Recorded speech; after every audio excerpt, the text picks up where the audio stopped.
श्री सीतारामचंद्र व्याम नमः। जय श्री राम। आज हम सुनेंगे श्रीमद् वाल्मीकि रामायण के बाल कांड का तृतीय सर्ग, जिसमें महर्षि वाल्मीकि जी योग बल द्वारा भगवान श्री राम के संपूर्ण जीवन चरित्र का साक्षात्कार करते हैं और उसी दिव्य दर्शन के आधार पर रामायण महाकाव्य की रचना करते हैं। इस सर्ग में वाल्मीकि जी रामायण के संपूर्ण कथानक का संक्षिप्त वर्णन करते हैं, जिसमें श्री राम जन्म से लेकर वनवास, सीताहरण, रावण वध, अयोध्या वापसी तथा राम राज्य तक की घटनाओं का सार समाहित है। यदि आप सनातन धर्म, रामायण और भारतीय संस्कृति से जुड़ी ऐसी दिव्य कथाएं सुनना पसंद करते हैं तो इस वीडियो को लाइक करें, चैनल को सब्सक्राइब करें और अपने विचार कमेंट में अवश्य लिखें। आइए अब इस पावन राम कथा का श्रवण करते हैं। तीसरा सर्ग वाल्मीकि मुनि द्वारा रामायण काव्य में निबद्ध विषयों का संक्षिप्त से उल्लेख नारद जी के मुख से धर्म, अर्थ एवं काम रूपी फल से युक्त हितकर, मोक्षदायक तथा प्रकट और गुप्त संपूर्ण रामचरित्र को, जो रामायण महाकाव्य की प्रधान कथा वस्तु था, सुनकर महर्षि वाल्मीकि जी बुद्धिमान श्री राम के उस जीवन वृत्त का पुनः भली भांति साक्षात्कार करने के लिए प्रयत्न करने लगे। वे पूर्वाग्र कुशों के आसन पर बैठ गए और विधिवत आचमन करके हाथ जोड़े हुए शिथिर भाव से स्थित हो योग, धर्म, समाधि के द्वारा श्री राम आदि के चरित्रों का अनुसंधान करने लगे। श्री राम, लक्ष्मण, सीता तथा राज्य और रानियों सहित राजा दशरथ से संबंध रखने वाली जितनी बातें थी, हंसना, बोलना, चलना और राज्य पालन आदि जितनी चेष्टाएं हुई, उन सब का महर्षि ने अपने योग धर्म के बल से भली भांति साक्षात्कार किया। सत्य प्रतिज्ञ श्री रामचंद्र जी ने लक्ष्मण और सीता के साथ वन में विचरते समय जो लीलाएं की थी, वे सब उनकी दृष्टि में आ गई। योग का आश्रय लेकर उन धर्मात्मा महर्षि ने पूर्व काल में जो घटनाएं घटित हुई थी, उन सबको वहां हाथ पर रखते हुए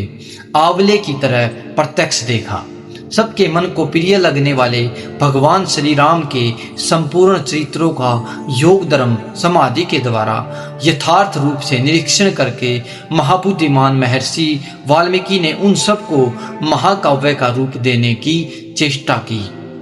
महात्मा नारद जी ने पहले जैसा वर्णन किया था, उसी के कर्म से भगवान वाल्मीकि मुनि ने रघुवंश विभूषण श्री राम के चरित्र विषयक रामायण काव्य का निर्माण किया। जैसे समुद्र सब रत्नों की निधि है, उसी प्रकार यह महाकाव्य गुण, अलंकार एवं धमनी आदि रत्नों का भंडार है। इतना ही नहीं, यह संपूर्ण श्रुतियों के सारभूत अर्थ का प्रतिपादक होने के कारण सबके कानों को प्रिय लगने वाला तथा सभी के चित्त को आकृष्ट करने वाला है। यह धर्म, अर्थ, काम, मोक्ष रूपी गुणों, फलों से युक्त तथा इनका विस्तार पूर्वक प्रतिपादन एवं दान करने वाला है। श्री राम के जन्म, उनके महान पराक्रम, उनकी सर्वानुकूलता, लोकप्रियता, क्षमा, सौम्य भाव तथा सत्यशीलता इस महाकाव्य में महर्षि ने वर्णन किया। विश्वामित्र जी के साथ श्री राम लक्ष्मण के जाने पर जो उनके द्वारा नाना प्रकार की विचित्र लीलाएं तथा अद्भुत बातें घटित हुई, उन सब का इसमें महर्षि ने वर्णन किया। श्री राम द्वारा मिथिला में धनुष के तोड़े जाने तथा जनक नंदिनी सीता और उर्मिला आदि के विवाह का भी इसमें चित्रण किया। श्री राम परशुराम संवाद,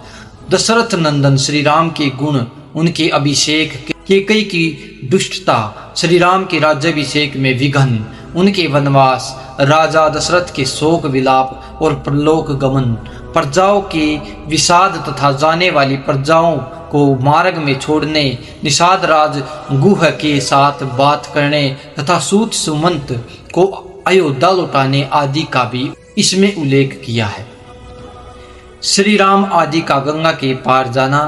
भारद्वाज मुनि की आज्ञा लेकर चित्रकूट जाना और वहां की नैसिंग शोभा का अवलोकन करना, चित्रकूट में कुटिया बनाना, उसमें निवास करना, वहां भरत का श्री राम से मिलने के लिए आना, उन्हें अयोध्या लौट चलने के लिए प्रसन्न करना, मनाना। श्री राम द्वारा पिता को जलांजलि दान, भरत द्वारा अयोध्या के राज सिंहासन पर श्री राम जी के श्रेष्ठ पादुकाओं का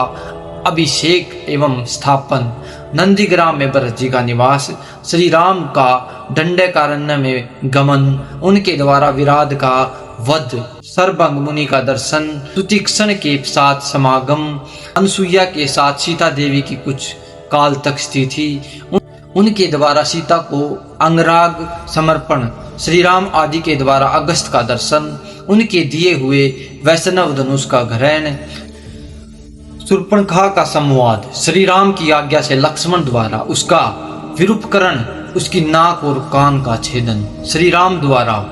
खर दूषण और त्रिसरा का वध, शूर्पणखा के उत्तेजित करने से रावण का श्री राम से बदला लेने के लिए उठना, श्री राम द्वारा मारीच का वध, रावण द्वारा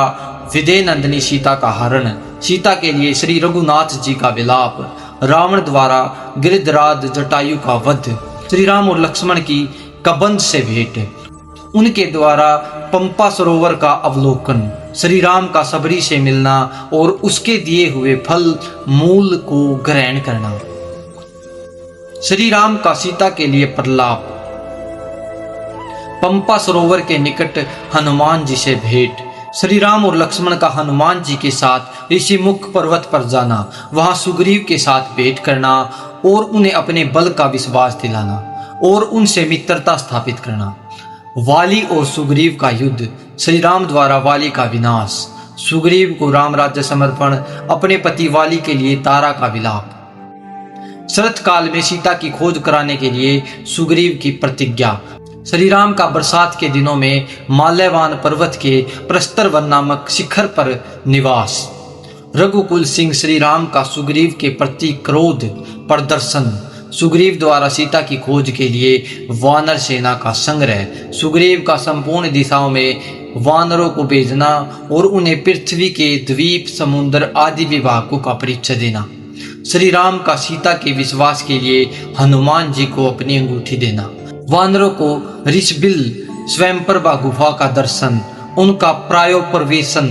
प्राण त्यागने के लिए अनशन, संपाति से उनकी भेंट और बातचीत, हनुमान जी का महेंद्र पर्वत पर चढ़ना, समुद्र को लांघना, समुद्र के कहने से ऊपर उठे हुए मैनाक का दर्शन करना, इनको राक्षसी का डांटना,